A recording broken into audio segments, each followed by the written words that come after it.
focus sur la Banque alimentaire des Bouches-du-Rhône.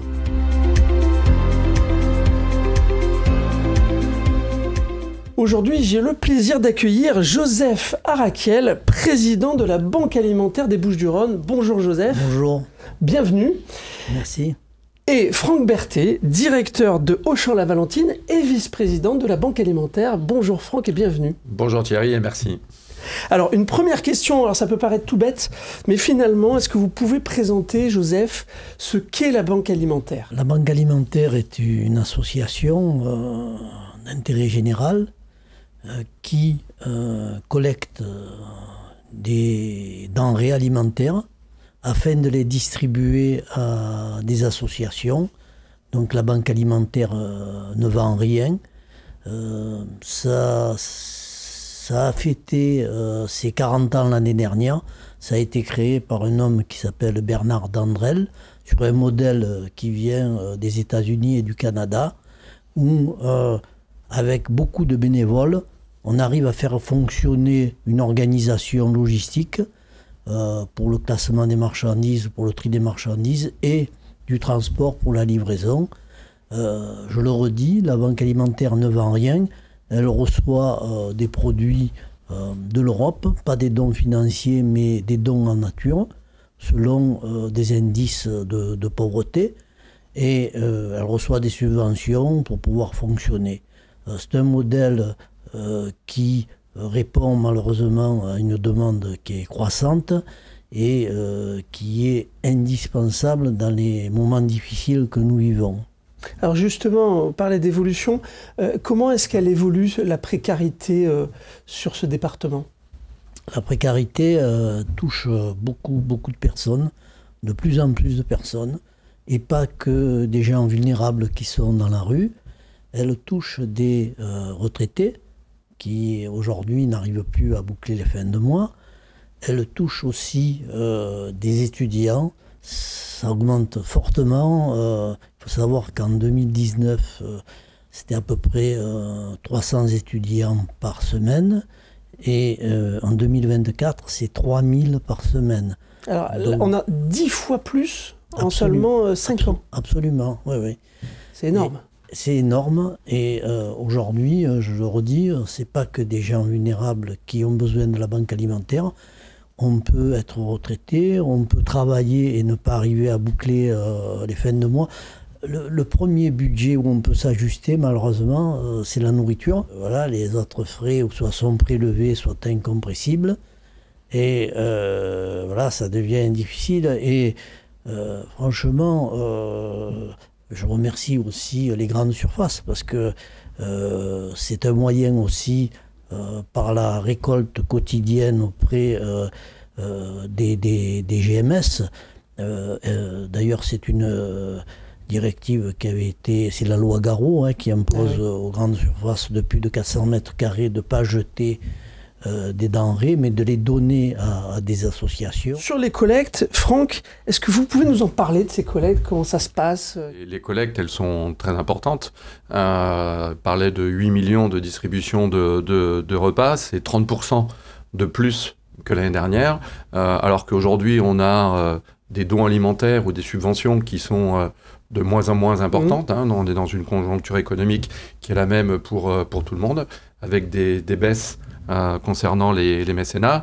Donc oui, on se doit aujourd'hui, nous, Banque alimentaire, de chercher d'autres solutions, puisqu'il y a 30% de demandes supplémentaires de repas, donc de faire des collectes ciblées. Alors, comme le disait notre président, on en a fait une au mois de juin, sur tout ce qui était lait, tout ce qui était farine, tout ce qui était huile, pour essayer de récupérer des quantités importantes. On a récupéré l'équivalent de 65 000 repas. Vu que ça fonctionnait, puisque c'était la première fois que l'on faisait ça au niveau des Bouches-du-Rhône, on en a refait une deuxième ciblée sur tout ce qui était hygiène féminine, puisque c'est des produits qui coûtent aujourd'hui très cher, et puis qui a fonctionné, puisqu'on a récupéré 7 tonnes de produits d'hygiène féminine. Et puis on a fait une troisième collecte également, puisqu'on a vu qu'on aurait du mal à atterrir au niveau de tout ce qui était huile. Donc on a fait une collecte spéciale sur une quinzaine de magasins juste avant la grande collecte et qui nous a permis de récupérer 10 000 litres d'huile. Donc ça, c'est sans parler de la collecte nationale que l'on a donc sur les 3 jours fin novembre, qui représente moins de 10%, ou 10%. Je ne sais pas dans quel sens on peut le dire, mais quand on voit l'investissement qu'il peut y avoir, puisque c'est un investissement de 5000 personnes, la grande collecte, c'est plus de 200 aujourd'hui commerces qui sont aujourd'hui adhérents, engagés oui, à cette collecte.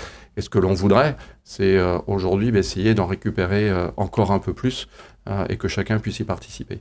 Alors justement, comment est-ce que les entreprises, vous connaissez bien le territoire, comment est-ce que les entreprises peuvent aider la banque alimentaire? Alors, il y a 3 manières, je dirais, de pouvoir les aider. Il y a le mécénat financier, il y a le mécénat de produits en dons et en nature, et puis il y a le mécénat de compétences. Donc le mécénat financier, comme son nom le dit, c'est toutes les entreprises.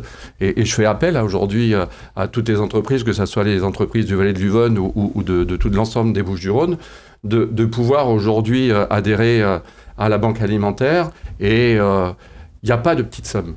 Et comme disait ma grand-mère, c'est les petits ruisseaux qui font les grandes rivières. Exactement. Et vu qu'aujourd'hui, on a de plus en plus de mal à avoir des dons alimentaires ou des dons financiers, voilà, on est à la recherche de nouveaux mécénats. Le message est passé. Il faut savoir qu'aujourd'hui, la plus grosse problématique que l'on peut avoir sur les collectes, c'est qu'on ne peut pas collecter de produits frais. Donc, en fait, on a besoin de produits financiers pour pouvoir acheter aujourd'hui des produits frais, de la viande, des fruits et légumes. D'accord. Après, vous avez le mécénat de produits et de dons en nature qui peut être fait par les entreprises. Aujourd'hui, n'importe quelle entreprise, même si ce n'est pas une entreprise alimentaire, peut aujourd'hui organiser dans sa société des collectes. Que les salariés viendront apporter. Et comme je le disais, c'est les ruisseaux qui font les grandes rivières. Ben, si chaque entreprise est capable de faire ces choses-là, on viendra aujourd'hui augmenter les stocks de la banque alimentaire.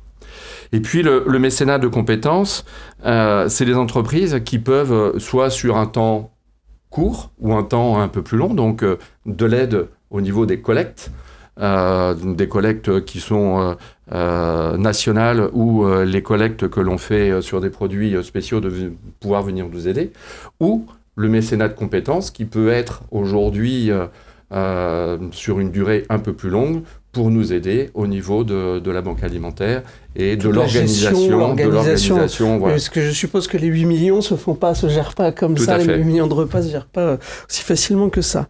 Très bien, donc 3 aides possibles. Joseph, par rapport à cette banque alimentaire, est-ce qu'on ne fait que de l'alimentaire ou est-ce qu'il y a d'autres actions que vous mettez en œuvre? Le slogan, la devise de la banque alimentaire, c'est aussi « Aidons l'homme à se restaurer ». Mais on peut le restaurer pas que sur un plan alimentaire, c'est sur le plan de sa personne. Donc aujourd'hui, c'est un lieu d'accueil, la banque alimentaire, notamment avec beaucoup de bénévoles qui avaient un parcours difficile et qui sont venus donner de leur temps, mais qui se sont reconstruits parce qu'ils ont retrouvé un lieu où on peut créer du lien social. Donc la vocation de la banque alimentaire, c'est aussi l'isolement social. C'est aussi un lieu d'insertion. On vient de signer une convention avec le département sur le RSA rénové où on souhaite former les gens au métier du transport et de la logistique, voire à des métiers administratifs aussi, pour que chacun trouve sa voie et puisse s'épanouir. Je pense que le travail, c'est pas quelque chose qui doit être une contrainte, mais on doit trouver un peu à travers sa fibre le moyen de s'exprimer. Et en plus, la banque alimentaire est un lieu accueillant où, par nature, c'est peut-être plus simple parce qu'il n'y a pas de compétition financière. Il y a des contraintes financières budgétaires, mais il n'y a pas une obligation de résultat financier immédiat.